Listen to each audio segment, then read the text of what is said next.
Sa Majesté Chamaï. Chamaï. Soyez les bienvenus sur notre plateau de la marche vers la nouvelle terre. Merci bien. Merci beaucoup. Vous êtes porteur de la nouvelle civilisation. Vous êtes le messager de Dieu, l'homme qui a façonné l'arche de l'Éternel, cet engin spatial qui va faire basculer l'humanité dans un nouveau cycle de la vie. Raison pour laquelle nous sommes là pour essayer de comprendre les nouveaux concepts que vous apportez, les concepts bibliques, le nouveau vocabulaire spirituel que vous apportez à l'humanité aujourd'hui, Sa Majesté. Vous parlez dans vos enseignements de la déprogrammation et de la reprogrammation de l'homme et de l'Église. Nous voulons un peu comprendre ces concepts aujourd'hui avec vous, Sa Majesté. Qu'est-ce que cela veut dire déprogrammer et reprogrammer l'homme et l'Église? Merci beaucoup, très cher journaliste, pour cette question que vous venez de me poser. Nous sommes sur le chemin de la marche vers un monde nouveau, vers une nouvelle terre.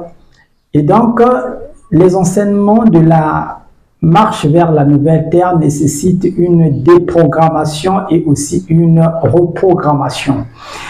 La reprogrammation, c'est pour apporter un nouveau logiciel mental à l'Église.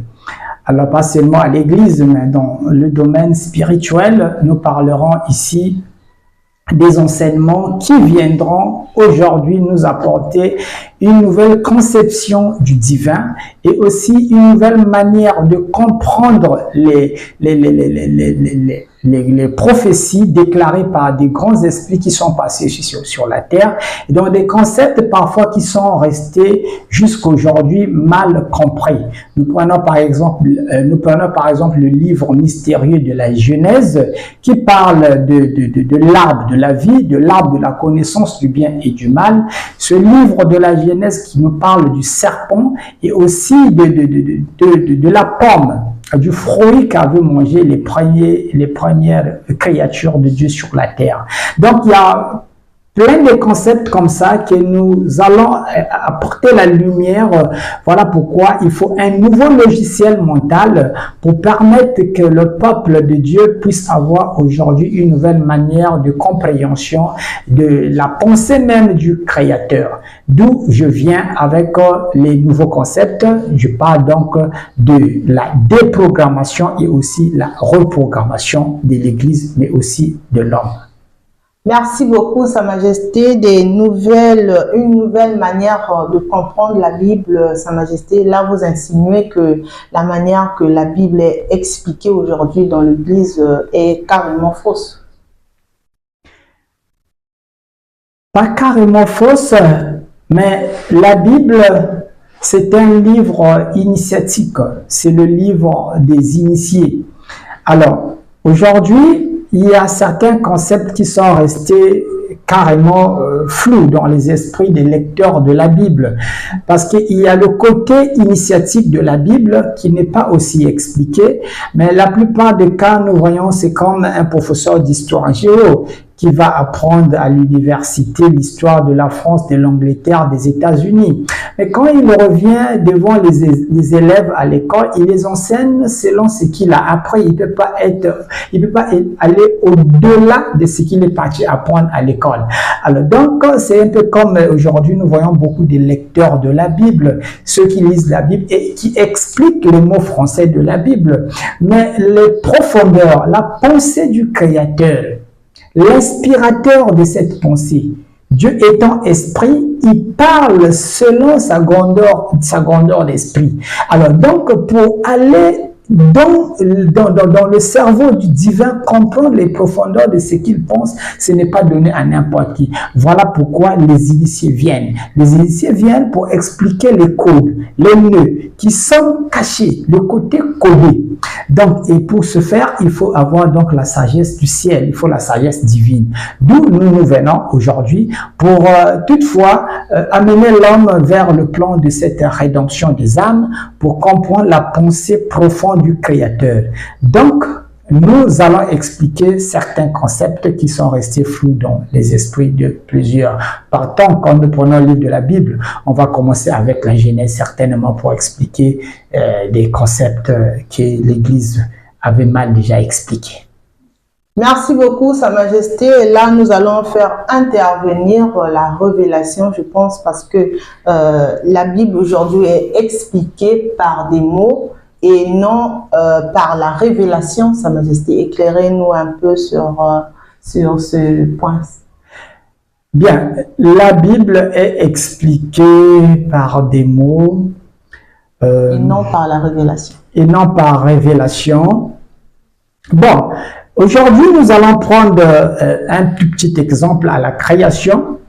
Et à la création, la Bible nous parle de l'homme qui a été créé. Et Dieu crée l'homme, il crée Adam. Et après Adam, il crée Ève. Alors, on nous dit que l'homme a été créé, a été tiré, extirpé de la poussière de la terre. C'est trop simple de comprendre les choses de la sorte, alors que l'homme est un fruit d'un laboratoire bien réfléchi avec des organes, des fonctions qui sont harmonisées dans tout un organisme. Alors donc, nous voulons expliquer que l'homme est le fruit de la réflexion divine. Parce que la Bible dit, créons l'homme à notre image et aussi à notre ressemblance. Ça veut dire que cette image existait déjà dans le ciel. Alors, quand il descend sur la planète Terre, il vient et il essaie de reproduire des choses qui existent déjà. Alors donc, l'homme est donc ici un fruit d'un laboratoire où Dieu avait réfléchi les fonctions, les organes, comment est-ce que ces têtes devaient en fait exister sur la planète Terre.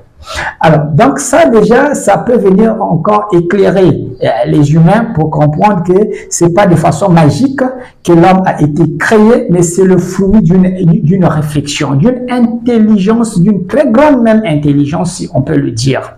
Donc, ça fera partie des concepts. Maintenant, quand aujourd'hui la Bible nous parle de l'arbre, du jardin d'Éden, le jardin d'Éden, c'est aussi là un mystère. Et un mystère qui jusque-là, on va expliquer à l'Église que le jardin, ce n'est pas ce que on nous a appris. Le véritable jardin d'Éden, c'est le corps humain. Voyez? Donc, le vrai jardin, c'est notre corps. Et ce corps nécessite un entretien. Le corps humain doit être entretenu parce que c'est un jardin.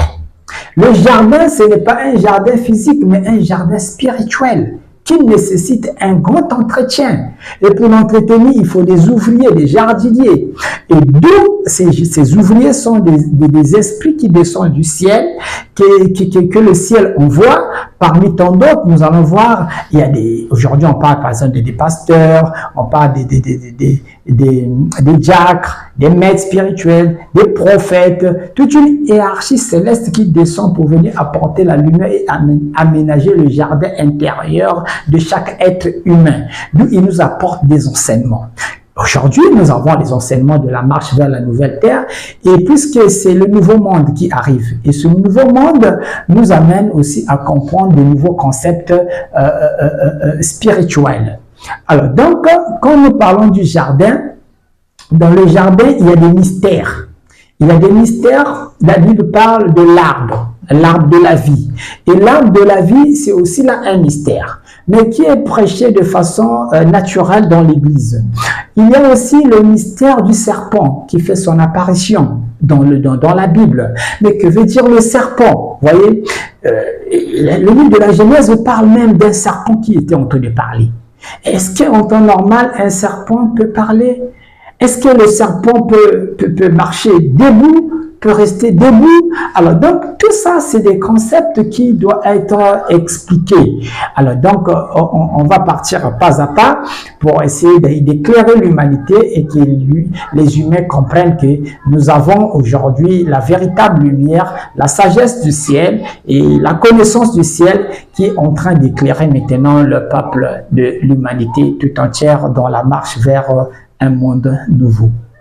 Merci beaucoup, Sa Majesté. Très intéressant, mais mon inquiétude est de savoir, Sa Majesté, comment comptez-vous faire comprendre à ces bergers qui conduisent des milliers d'âmes dans ce monde, leur faire comprendre ces vérités que vous détenez, vu que vous êtes ici caché à Vungu, presque un quartier presque pas reconnu, Sa Majesté, en dehors des réseaux, là où vous diffusez votre message, votre enseignement de la déprogrammation. Est-ce que ce sera possible que ces bergers, ces grands bergers, rentrent dans la déprogrammation et la reprogrammation de l'Église, vu qu'ils conduisent des milliers d'âmes déjà? Bien.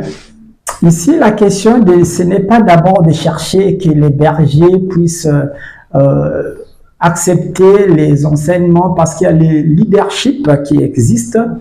Alors, ça n'a jamais, les choses ne marcheront pas aussi comme ça. Même au temps de Jésus, il était le Fils de Dieu. Quand il vient dans ce monde, et il apporte un concept nouveau à l'Église. Mais il est mal reçu par les anciens. Alors donc, le leadership s'impose à ce moment-là.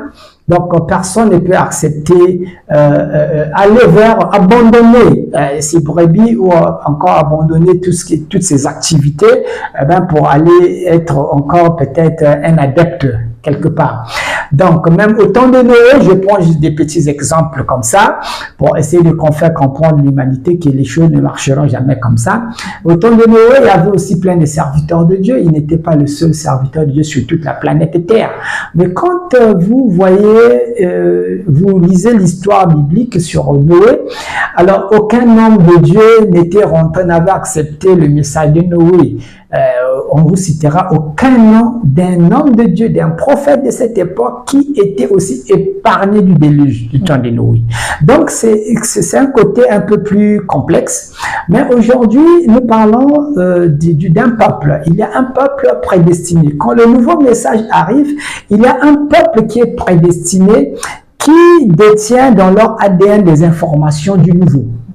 Alors, c'est ce peuple-là, nous devons le chercher. Et pour le chercher, nous devons diffuser les informations, le nouveau message. Et les esprits préparés passeront devant notre message et ils s'accrocheront. Donc, voilà pourquoi aujourd'hui, l'important, c'est de donner l'information. Et les esprits préparés viendront et vont s'associer au message, au nouveau. Merci beaucoup, Sa Majesté. L'important, c'est de diffuser l'information et les esprits préparés viendront s'accrocher au message.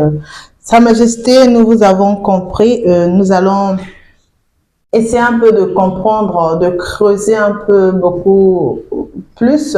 C'est vrai que nous n'allons pas décortiquer des points en profondeur aujourd'hui, puisque nous annonçons juste le décryptage des enseignements ou des concepts bibliques qui seront expliqués désormais ici avec le concours de Sa Majesté le roi Memphis Ier Mneiva. L'humanité voudrait savoir, Sa Majesté, la conduite de l'Église aujourd'hui. Est-ce la manière que nous voyons notre Église aujourd'hui? Est-elle conforme? Plaît-elle à Dieu, Sa Majesté? Si on peut dire bref. Bon, est-ce que l'Église aujourd'hui plaît à Dieu ou... Bon, ça c'est Dieu qui le sait dans sa grandeur, dans sa divinité. Mais ce que nous pouvons dire, c'est que l'Église est aujourd'hui profane. Nous sommes en face d'une Église qui est très profane, qui est dépourvue des mystères divins, de la connaissance et aussi de la sagesse du ciel. Parce que Dieu, il est le grand sage qui soit. Et quand il parle, il faut un sage pour comprendre son langage. C'est le langage d'un grand esprit. Et donc, pour le comprendre, il faut aussi un esprit. Voilà pourquoi je disais au départ que l'Église est restée dans la dimension la plus profane qui soit. Donc, dans la compréhension de la pensée du Créateur. J'ai parlé des lecteurs de la Bible, qui sont comme des professeurs de l'histoire géo, par exemple, un professeur de la philosophie, par exemple, qui enseigne la philosophie à l'école. Il enseigne pas, il n'est pas un philosophe, mais il enseigne la philosophie. Donc, c'est ce qui se passe avec notre Église aujourd'hui. Et les élèves acclament le professeur de la philosophie qui est en train d'enseigner sur Socrate, par exemple, sur Platon, par exemple. Les élèves acclament. Mais le professeur n'est pas un philosophe. Il ne comprend pas aussi la pensée du philosophe. Mais il explique ce qu'il est parti apprendre à l'école. Donc, il est superficiel. C'est ce qui se passe aussi avec l'Église actuelle. Alors, donc, les initiés descendent toujours dans la matière. Les maîtres spirituels viennent toujours pour tenter de remonter, rehausser un peu le niveau de l'Église, pour de remonter un peu le niveau de la compréhension de la pensée du Créateur à l'humanité. Voilà pourquoi nous, aujourd'hui, nous sommes là, une fois de plus, pour venir prendre cette église de notre main, que l'Éternel nous a envoyé vers cette église, pour essayer de les remonter le niveau de compréhension aussi de la pensée du Créateur. Donc, dire que l'église ne plaît pas à Dieu, et le monde, c'est tout ça qui fait aussi l'équilibre du monde. Il y a des sachants et aussi de l'autre côté des non-sachants. Voilà.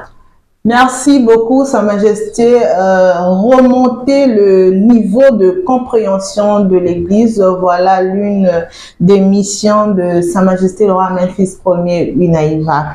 Nous avons compris dans le décryptage des énigmes de la Bible, des concepts mal expliqués ou des nouveaux concepts que vous apportez aujourd'hui, Sa Majesté. Et nous allons revenir un peu sur vous, Sa Majesté. Nous allons parler un peu de votre vie, votre mission. Nous n'allons pas aussi aller en profondeur d'une manière un peu superficielle. Nous allons comprendre qui est Sa Majesté et comment est-ce que Sa Majesté a reçu la mission de transporter l'humanité d'une civilisation à une autre. Sa Majesté, vous êtes donc le messager de Dieu qui a été interné depuis des années 2000 et aujourd'hui sous ordre du Très-Haut, nous allons le préciser. Et aujourd'hui, 24 ans déjà, vous êtes sur place dans un enclos parcellaire et l'humanité voudrait savoir, Sa Majesté, est-ce que vous allez demeurer éternellement dans cet enclos, vous n'allez pas sortir, ou bien vous avez des projets pour votre sortie, Sa Majesté? Merci beaucoup pour cette question. Bon, le messager de l'Éternel est resté pendant plus de 20 ans sur place, interné depuis l'année 2001. Et jusqu'aujourd'hui, j'ai apporté des attributs de l'ouverture d'un nouvel âge, l'âge d'or, dans les maîtres spirituels. On en parlait. Et l'Église attend l'avènement du royaume de Dieu sur la terre des hommes. Et ces concepts dont je parle, les concepts qui ont été mal expliqués, seront expliqués ici. Et de l'autre côté, il fallait apporter donc les outils de l'ouverture de cet âge d'or. Et donc, le messager de l'Éternel, il est là, il a travaillé et il apporte aujourd'hui l'art solaire, il apporte des outils qui vont amener le monde vers le royaume de Dieu, tant attendu. Et donc, il se prépare, ou encore on se prépare maintenant pour la sortie, parce qu'il y a toute une organisation autour du royaume qu'apporte le messager de l'Éternel. Et donc 2025, c'est l'année où le messager compte aller à l'extérieur. Et donc la sortie est bien imminente. Nous sommes en train de nous préparer pour que le message soit écouté partout, dans tous les coins de l'humanité. Merci beaucoup, Sa Majesté. Y a-t-il une organisation autour? L'humanité voudra savoir comment est-ce que cette sortie se fera. Est-ce que des gens viendront de partout pour participer à cette sortie, ou quelle est Et comment est-ce que ça va se passer, Sa Majesté, cette organisation autour de votre sortie?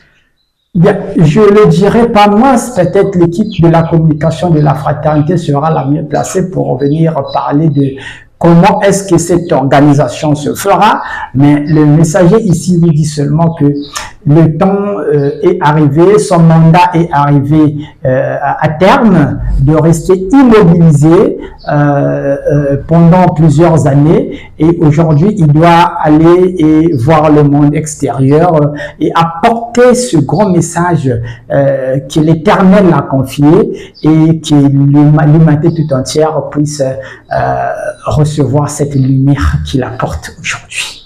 Merci beaucoup, Sa Majesté. Cet esprit qui vous a demandé d'être interné depuis des années, c'est ce même esprit qui vous demande de sortir en cette année 2025, ou bien vous sortez parce que vous êtes fatigué de rester à la maison et vous voulez un peu explorer le monde extérieur?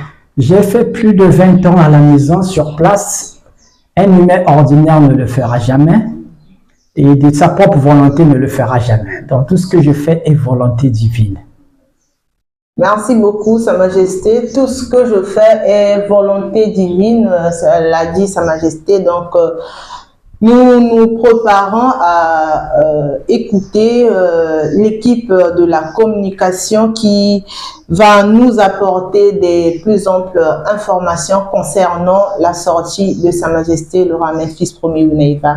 Comment se fera cette organisation, et nous allons l'écouter à travers l'équipe de la communication de la fraternité Unaiva, ou l'équipe de la communication qui travaille autour de Sa Majesté roi Memphis Ier Unaiva. Chers téléspectateurs, nous tendons vers la fin de notre émission, sinon la fin de notre décryptage des enseignements de la marche vers la nouvelle terre.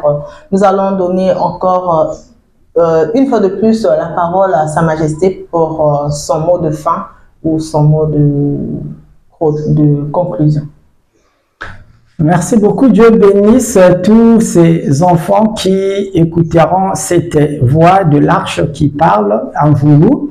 Et donc, le messager de l'Éternel, comprenait qu'il a fait plusieurs années sur place et il a apporté avec lui tout un monde, toute une civilisation. Il vient avec l'art solaire, il vient avec toute une langue, il vient avec des enseignements de la déprogrammation et la reprogrammation. Et il vient avec la clé d'ouverture d'un nouvel âge, l'âge d'or, dont les maîtres spirituels en prônaient, et aussi toutes les obédiences aspirent à aller vivre dans le paradis. Mais comment ce paradis viendrait sur la terre? Le messager de l'Éternel vient avec des explications, puisque Dieu l'accorde la clé universelle pour venir ouvrir cet âge d'or, pour venir matérialiser le royaume de Dieu. Vous voyez la décoration, vous voyez l'art solaire autour du messager de l'Éternel. C'est pour dire qu'il vient avec quelque chose. Hier, Dieu a envoyé des messagers qui venaient avec le verbe, mais aujourd'hui, il n'est plus question seulement de venir avec le verbe, mais il y a aussi la matérialisation, c'est-à-dire la jonction de l'esprit à la matière. Et donc le roi amène, le messager de l'Éternel vient avec tous ces outils pour vous apporter la lumière que l'Éternel fait descendre dans cette ère. Alors, soyez donc bénis. Nous allons nous arrêter là pour ce premier numéro, et que l'Éternel bénisse tous ses enfants. Merci beaucoup, Sa Majesté. C'était là le mot de fin de Sa Majesté le roi Memphis Ier Unaiva. Vous êtes toujours sur votre chaîne Unaiva TV, et nous avons repris avec les enseignements de la marche vers la nouvelle terre. Nous sommes là à notre premier numéro du décryptage de ces enseignements. Nous allons toujours donner nos contacts téléphoniques pour tous ceux qui voudront bien contacter la chaîne Unaiva TV. Nous répondons au 06 554 80 60, 06 554 80 60, et le 05 549 0063, le 05 549 0063. tous ces numéros précédés du code 242. Nous avons aussi une chaîne YouTube qui répond au nom de Fraternité Winaïva, la chaîne YouTube au nom de Fraternité Winaïva, et aussi une page Facebook au nom de Roi Amen, Fils Premier Winaïva. La page Facebook, là où sont diffusés les directs de chaque dimanche des enseignements de la marche vers la nouvelle terre par Sa Majesté Roi Amen, Fils Premier Winaïva, est nommé Roi Amen, Fils Premier Winaïva. La chaîne Winaïva TV est située géographiquement dans la ville Océane, la ville de Pointe-Noire, dans le quartier Lungu, au 22 rue Mvouchi, arrêt Péchana. Pour tous ceux qui voudront bien s'y rendre, vous pouvez vous rendre à cette adresse. Merci beaucoup. Nous vous remercions de nous avoir suivis, de nous avoir accordé votre temps. Et nous vous disons au revoir et à très bientôt pour le prochain numéro.